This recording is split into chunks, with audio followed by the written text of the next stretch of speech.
Сәлеметсіздер ме оқырмандар, 3-ші сыныптың математика сабағы 94-ші сабақ үй жұмысын 1-ші тапсырмадан 8-ші тапсырмаға дейін бірге орындайық.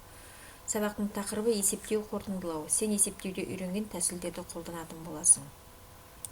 1-ші тапсырмада біздің мектептің оқушылары циркке барды дейді. Қысқаша жазылу бойынша есеп құрастыр.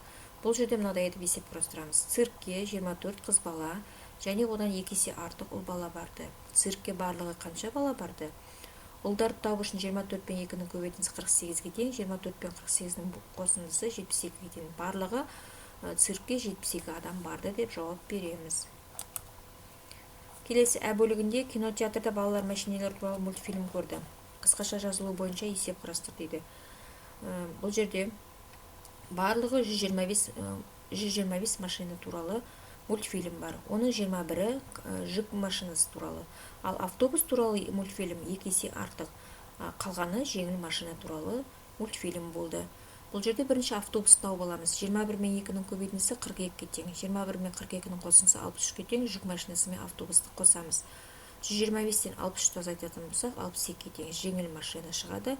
62 жеңіл машина туралы мультфильм болған екен деп жауап береміз. Келесі 3-ші тапсырмада 42 мен 14-тің бөлінісі 3-ге тең.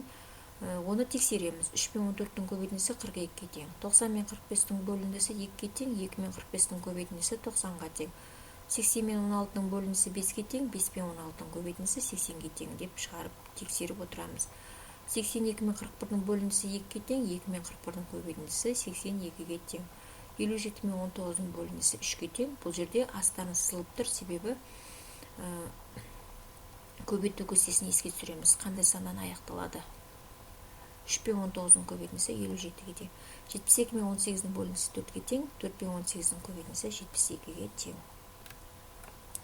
Келесі бізде күрделі теңдеу. Күрделі теңдеу тауып үшін бірінші жақшашын тауып аламыз. 75 пен 5-ті бөлеміз 15-ге тең. X пен 15-дің көбейтіндісі 30-ға тең. 30 мен 15-дің бөліндісі 2-ге тең. Ары қарай белгісіз санның орнына 2-ні қойып жазатын боламыз. Екінші теңдеуде де біздер бірінші жақшаның ішін орында аламыз. 88 пен 2-нің бөліндісі бізде 44-ге тең. X пен 44-тің көбейтіндісі 88 деп жай теңдеуге айналдырып аламыз. X тең 88 пен 44-тің бөліндісі X тең 2-ге. 2 көбейту жақша ішінде 88 пен 2-нің бөліндісі тең 88-ге. 88 тең 88 деп шығаратын боламыз. Келесі тапсырма бізде 5-ші тапсырманың А бөлігіне қарайтын болсақ, кинотеатрға балалар мен ересектер келді. Балалар әрқайсысында 10 орындықтан 12 қатарға орналасты, ал ересектер олардан 3 есе кем. Кинотеатрға неше ересек адам келді? Бұл жерде бірінші балаларды тауып аламыз. Балаларды тауып үшін 10 мен 12-ні көбейтеміз 120. 120-ны 3-ке бөлеміз 40. Ересектер бізде 40 адам келді. Кинотеатрға 40 ересек адам келді деп жауап береміз. Келесі ә бөлігіндегі тапсырмадағы есептің мазмұны оқиын. Кинотеатрда 12 қатардан әрқайсысына 10 баладан отыр. Бұл ересектерге қарағанда 3 есе артық. Кинотеатрда неше ересек адам отыр? Бұл жерде 3 есе артық деген бұл деген сөз болды, яғни жанама есеп. 12 қатар 10 баладан. Сонда 12-ні 10-ға көйтеміз 120 бала отыр екен. Бұл осы 120 баламыз 3 есе артық. Ересектер тауып үшін 120-ны 3-ге бөлеміз. 40-қа тең. Кинотеатрда 40 ересек адам отыр деп жауап беретін боламыз. Келесі осы 5-тің Б бөлігінде кинотеатрда 8 орындықтан 15 қатары және 10 орындықтан 5 қатар бар. Кинотеатрда барлығы қанша орын бар? Оны тауып үшін 8 орындықтан 15 қатар, 10 орындықтан 5 қатар. Жеке-жеке тауып аламыз. 8-ді 15-ке өтеміз 120 орын, 10-ды 5-ке өтеміз 50 орын. 120 мен 50-ді қосамыз 170 орын. Барлығы кинотеатрда 170 орын бар деп сұраққа жауап беретін боламыз. Келесі В бөлігінде мына залға қанша көрермен сиятынын есептеуге көмектеседі. Бұл жерде қарап отырсақ, 5 қатар бізде 17 орыннан тұр. 3 қатары 14 орыннан тұр.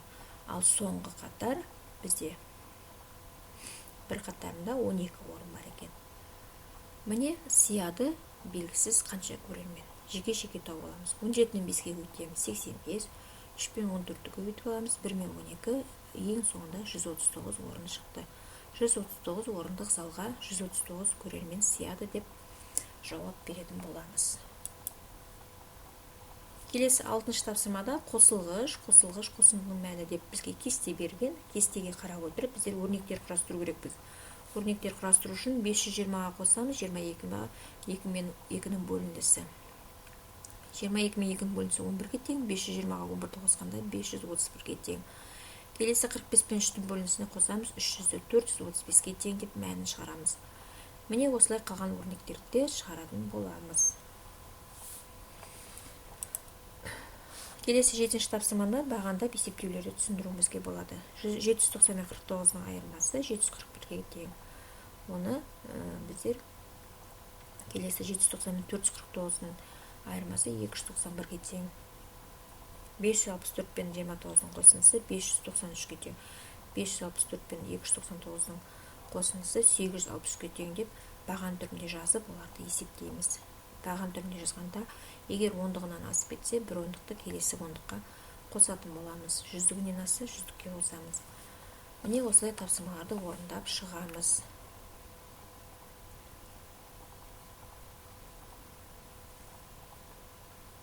Келесі 8-ші тапсырмада есептеулер тура теңдік шығатындай жақшалар қой дейді. Тура теңдікте шығатындай болу үшін жақша қою керекпіз. Мына жерде жақша қойылды. Жақшаның ішін орындайық. 7 мен 8-нің көбейтіндісі бізде тауып, оған 4-ті қосамыз. Одан шыққан санға 4-ті бөлеміз. Одан шыққан санға 2-ні қосамыз. Сол кезде тура теңдігіміз шыға келеді екен. Келесі одан кейінгі тапсырмада да 8 мен 4-дің ортасына қойдық. Бізде шыққан санды 7-ге көбейтіп, одан шыққан санды 4-ге бөліп 2-ні қосатын болсақ, 23-ге тең деп шығаратын боламыз. Бүгінгі сабақта оқушылар сіздер есептеуді үйренген тәсілдерді қолдана отырып, бірнеше тапсырмалар орындадыңдар. Күрделі теңдеулерді шығаруды білесіздер. Күрделі теңдеудің бірнеше түрлерін өттіңіздер. Соған байланысты тапсырмалар орындадық. Және де 5-ші тапсырмада есептердің түрлерімен бірнеше есептер шығардыңдар. Бүгінгі орындалған тапсырмалар сіздерге түсінікті болса, каналға жазылыңыздар, подписаться батырмасын басып, сұрақтарыңызды беріңіздер. Келесі сабаққа кездескенше сау болыңыздар.